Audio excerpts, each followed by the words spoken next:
પારડીના Kalsar પાતેલા checkpost ઉપર નિવૃત્ત police કર્મી દારૂને હેરાફેરી કરતા ઝડપાયો। દમણથી દારૂ ખરીદી મોપેડ ઉપર વલસાડ લઈ જતા લોટન વાડીલેની ધરપકડ, જ્યારે એક ઇસમ વોન્ટેડ।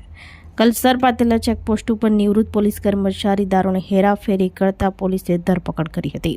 પારડી પોલીસની ટીમ કલસર પાતેલા ચેકપોસ્ટ ઉપર દમણથી આવતા વાહનોની ચેકિંગમાં હતી। તે દરમિયાન દમણથી આવતી જ્યુપિટર મોપેડ નંબર GJ15EP0087 ને રોકી હતી, જેમાં તપાસ કરતા ડિક્કીમાં તથા પગ મૂકવાની જગ્યાએ દારૂની બોટલ નંગ 150, જેની કિંમત ₹38,000નો જથ્થો મળી આવ્યો હતો। પોલીસે લોટન ગણપતભાઈ વાડીલે રહેવાસી વલસાડ મોગરાવાડીને ઝડપી પાડ્યો હતો, કે જેઓ નિવૃત્ત પોલીસ કર્મી હોવાનું જાણવા મળ્યું હતું। આ દારૂના જથ્થા અંગે પૂછપરછ કરતા દમણથી અલગ અલગ વાઇન શોપથી દારૂ ખરીદી વલસાડ મોગરાવાડીનો આનંદ મહેશ પટેલને આપવાનો હોવાનું કબૂલતા તેને વોન્ટેડ બતાવ્યો હતો।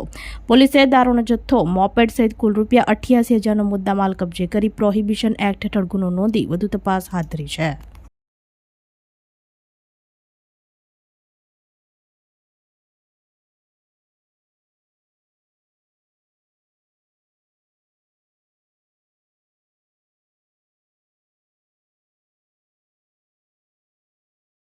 આપણી સંકલ્પ ન્યૂઝ ચેનલને સબસ્ક્રાઇબ અને લાઇક કરો, બેલ આઇકન દબાવો, જેથી આવનાર ન્યૂઝ અપડેટ્સની નોટિફિકેશન આપના મોબાઈલ પર સૌથી પહેલા પહોંચે।